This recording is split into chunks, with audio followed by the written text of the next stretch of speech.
Hey beautiful family. So at the end of my last video about the little girl who unfortunately was found chained up, I mentioned something, and that little girl is currently safe, so you're all aware, and she will be safe. That is our vow as an organization and as a family for these children. Once we find them, we will fight to keep them safe, as somebody should have to begin with. At the end of that video, I mentioned something quite important, and I want to expand on that. I mentioned that I'd made some vows to God, and I made 2 vows with my life. When I gave my life to God, when I handed my life over to God and I said, right, I've made a mess of this, I'm giving it to you. I can see that I am just no good. I have no worth without you. And that's how I see it still. And I said, I'm going to give you my life. And I'm going to give you 2 things as a promise from me to you. Number 1, the first promise I made to God was that I will never pursue personal wealth ever again.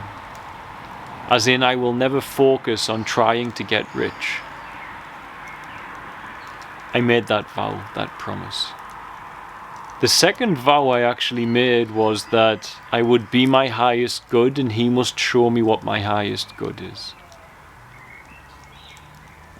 As time progressed, that vow developed and morphed, and part of that became that I will always be a voice for those children who don't have one. And this was incorporated in that first vow I took. Now the second one is quite straightforward. I think most of us can make such a vow to God to live in line with that. And this is what most Christians actually, when they choose to become a disciple, are supposed to be vowing just that. To love one another, to serve one another, to serve the most needy. To give your life to a higher purpose of bringing God's love to this world, which is often so absent of that love. But the first vow is a little bit different, because this changes the whole way by which you live your life. And I, as a father now, I would hope that rather than being able to leave my sons millions of dollars, I would rather leave them the security of the relationship with God that I have, because I think it provides much more than a bank account full of money. And this is why I will always focus in that way. Now, this gets confusing because I, despite that vow, am constantly generating a lot of income to provide for a lot of children. But I never focus on the income, and I've tried to tell people this. When you ask people what would you do, they'd say, I want to be rich so I can change the world. And I say, that's not the way it works. Focus on changing the world, and God will bring you the resources that you need to do that. When you focus purely on getting only the resources, when you focus on that, you create something quite corrosive, in my experience, inside you. You focus on an empty goal, on numerical value. Focus on the change you want to bring. Focus on what you would use that money for. Don't use the idea of having that money as your God, that means then you can change the world. Now, this is not to play down persons generating wealth as a bad thing. You need abundance. You need that to change lives. You need that to do good sometimes, but you don't always need it to do good. And we need persons who are motivated in that way, or I wouldn't have medication for the children, or mattresses for them to sleep on, or equipment to cook with. We need business-driven minds. But within there is a different path, and it's a path that I want to speak about, because it's okay being driven by business, but And it's okay being driven by targets and goals and growth of your business and your stretch and wealth and reach in the world. But it is an infinite game. There's no end result to that. And all I want to say is that for me, as an individual now, I prefer to root myself in God's provision and God being the provider. And when I root myself in God's provision, actually the same outcomes seemingly do occur. The organization that I have built by focusing on God's provision alone now employs more than 150 people. It is a daily, almost corporate happening over there. You have medical staff, you have caregiving staff, you have accounting, you have media staff, you have social workers and community development, you have boards of trustees, you have political connections going on, etc. And all of this is constantly going on. And it was started off the back of me, my laptop, and the intention to be resting and obedient to God's provision alone. And as I say, at the moment, for instance, focusing and praying daily, and God will provide in His whatever way He deems fit and necessary. And we are dependent on God for that. And yes, He uses human beings who are abundant to bring that support, but our focus is not on those humans. Our focus is on God to reach their hearts. And so we focus on this provision, that God is our security, and that we don't focus on our own material wealth. Now, I want to give you some examples of this happening. When it first started, I was on my own without a family, and I've become a little softer in this approach with my family, I will admit. But when I was on my own, I was so indefinitely focused in this way. When Fritzy met me, my clothes were really a wreck, from caring for the dogs, living in Tanzania, hand washing everything, running all the time. My shoes had holes and my toes were sticking out of them. And I only had money coming in for the kids, so I wouldn't spend any on my wardrobe. And I said to God, well, if you want me to look like this and live like this, I guess it's how it is. And when I first met Fritzy, I was leaving the country, and I left the country and arrived in England, and I'm standing waiting for my bags and nothing came. And so I lost all of my luggage. So I contacted KLM, and they said, we're sorry, we don't know where it is. For some reason, your bags out of everybody's have gone missing and nobody else's have. And I said, well, it's either the devil or God, because all these unusual events happen, it's one of the two. So I waited, and I called them again and said, look, here's the position. I'm an aid worker, and I live in Africa. I'm here for just 2 weeks, and in England visiting for Christmas. If I go back, I need to go back there. I have no clothing. I have no wardrobe. What do I do? And it's not easy to buy the clothing out there because it's all second hand, etc. So my running shoes and everything were in there as well that were missing. And I was using certain types of running shoes as well. So KLM contacted me and said they'd spoke to their boss, and because of my situation and how I lived, they were going to give me 1,500 euros to buy clothing. So I received a check the following day, which was very rapid in the post, for 1,500 euro. So I borrowed money from family, knowing that check was clearing, and I started buying some clothes. The next day, my bags turned up at my home. So I contacted KLM and I said, the bags have turned up now and I have your check and I've spent some of it. And they said, don't worry, just keep it. And it's a gift for the inconvenience. So my clothes, some of them were wrecked anyway, so I couldn't use them, or I would just use them to care for the dogs. And I bought myself a new wardrobe.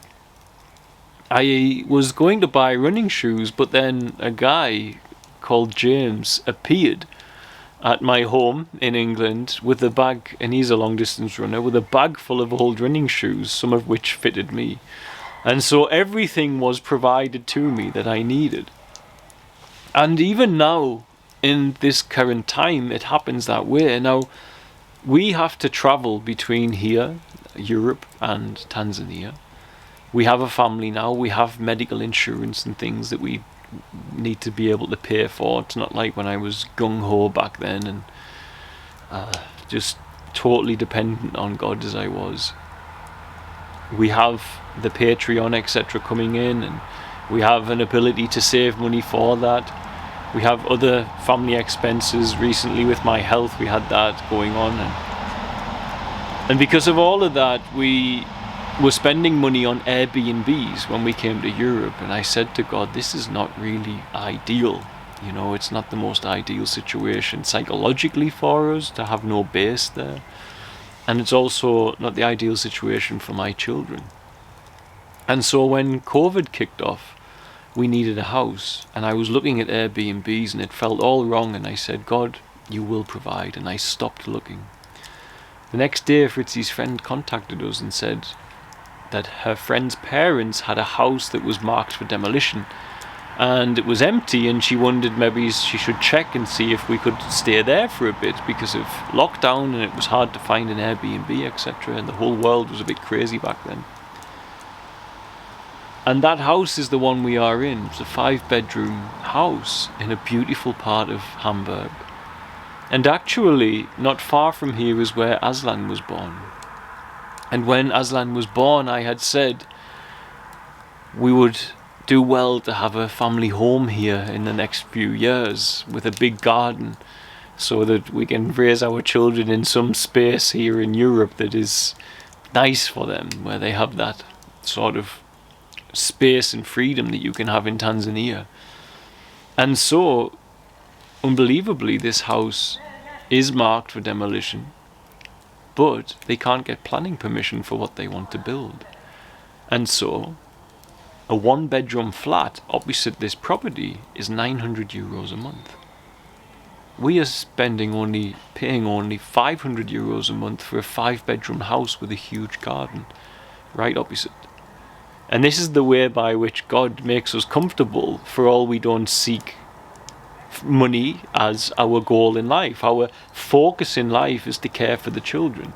Our focus in life is to make sure they're safe, and God makes sure that we are provided for, abundant and safe when we do that. I never think about earning money. I never think about I need this, I need that sports car, and yet the things I need, God will provide. Even again, to give another story, I was in Featherstone, desperately ill, and I wasn't getting better. And Featherstone is very stressful for me to live there. Anyone who's lived in a developing country will explain the difficulty when you have unfortunately set yourself up as an aid worker. There's a queue of people, in my experience, waiting every day to see you, and this is sickening when it's your home address and you can't avoid it. And so I left Featherstone, but it took God to make that happen, because I was not leaving that place. I was set. I am staying here. I'd made a vow I would be a voice for those kids. Some persons who own a hotel in Tanzania came to visit us. They had clothes to drop off for the kids, and they had a Down syndrome daughter. And they said, the work you're doing is phenomenal. If you need a break, we have a house out in the mountains. And many of you saw me in that house doing my treatment. And so we got a free house to live in. And we stayed there, and I saw the benefit of staying there. On our well-being was quite profound. And off the back of staying there, funnily enough, the very first night I got there, someone who has a project in another part of Tanzania who's not particularly spiritual or speaking about God in what they do, contacted me out of the blue, who I haven't spoken to, and they didn't know I'd moved out. And they gave me this big spiel about the importance of how they moved away from their project and became more productive as their health improved, etc. And they didn't know I'd moved out. It was just, and I hadn't spoken to them for years like that. And it was just all God, just reminding me, I'm here for you, and my provision is what you have focused on, and my provision is what I'm giving you in my own way. You have not worried about how, and I come to meet you with that faith, and in love offer you the support that I do. And so since then as well, again, the house we're in Tanzania, God provisioned for us. And this is what the difference is as I move through my life. I'm not focused on how am I going to pay my bills. I'm focused on how am I going to make sure these children are safe, and that what I need is to make sure they are safe. Now I have my own family, and yet still, regardless of that, God comes at our back all the time, and says, you have sacrificed something many don't, and you're not focusing on personal wealth and the security that brings. And so I will be your provision. And it is so. And it's not that everyone can live that way, because often the people that God is my provision with are persons who are in business, etc. But this is because humanity needs the mixture. It needs the different types of people. And I can stand and say with clarity, this is the message God wants for humanity: to love, to share, to care. I have no doubt whatsoever. I know God. I do not believe, I do not have a notion. I know God. I speak with God. I relate with God. I see God in visions with various different entities that he uses to communicate with me, etc. I have witnessed all of these things. I have been face to face with the white light that I deem to have been God speaking and ministering to me and guiding me. I have the ability to pray in what we call tongues in Christianity, where you can't really understand what's happening, but you are getting visions and your body's behaving on its own. I have all of this in my life. I know God. And this is why when we have some persons who we need focusing on corporate and business, this is a beautiful thing. Because this is their role in the world, in their generating income and development and growth for humanity. But I, as a man, I bring that. And because I live in that way, and many of you out there feel drawn to live in that way, you have to understand with absolute faith, God will be your provision. And it doesn't mean you won't be surrounded by comfort and abundance and wealth. It simply means that your mind will never be focused on that wealth, because your mind is focused on bringing God's love, and he will add unto you that wealth. And as I say, I'm evidence that this is a fact, because I didn't focus on money. I focused on needing to manifest the village, build the animal rescue, educate all of the children, provide school for those child labourers, etc., etc. I didn't once sit there saying, give me $1 million so I can do all of that. I just kept saying, I'm here. Let me be my highest good. I'm here. I see these children need this, and I know you're going to provide it. And every time, without fail, God has come through, and I have not focused on it. We have fundraised, yes. We have used a lot of funding to build everything, and we use a lot of funding still to provide for our family. But in the core of my prayer is never money. The core of my prayer is always, we need this. And because of that, I walk in God's provision. I don't walk in the security of my bank account. I don't walk in the security of knowing where something is coming from. And this is something that I think Share Tanzania will never have. Because I have also known from day one that I differ in that way. And because I have that faith, I see the difference between myself and other organizations is that I know God can't fill a purse until it's empty. Whereas other organizations around me will not quite empty their purse out of fear of not having God's provision.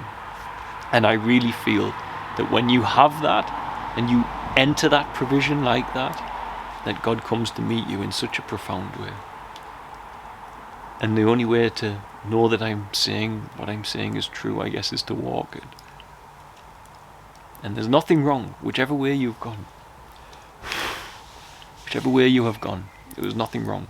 If you're walking in the abundance that you've created, if you're walking in the security of your business, etc. But just make sure that you recenter and remember that only by God's grace did any of these things manifest in your life. And so recenter yourself in the provision of God and start asking him, if you've already manifested all this wealth, where's the highest good for this gift that you've blessed me with? And if you are not surrounded by wealth and you want to change the world, stop trying to get it to change it. You focus on what needs to be changed and let God take care of how you're going to do that. The fire's killing me now. Anyway, that was all I wanted to share. Just my little thing on walking in God's provision and how beautiful a journey it is. And that is what I wish to give my sons. I don't want to leave them a bank account full of money. It would be nice for them to have that security. Don't get me wrong, money provides a lot of security in the world. But above that, above all, number one, I want them to feel the provision of God wherever they go. The faith of knowing that there is a loving Father at their back that will provide in their hour of need. To know that brings the most content feeling no matter where you lay your head. That's what I want for my children. And that's what I want for me, for every day I have left on this beautiful planet. God bless, guys. Bye.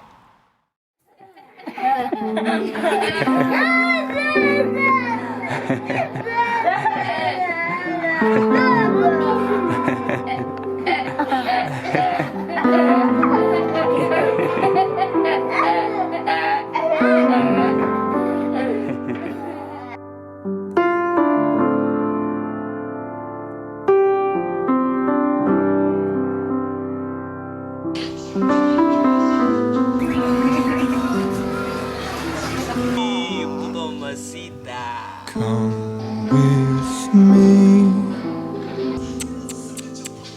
and you'll be in a world of pure imagination. What you'll find when you look into your imagination. We'll begin with a spin, traveling in the world of my creation. Living there, you will see what you truly wish to be.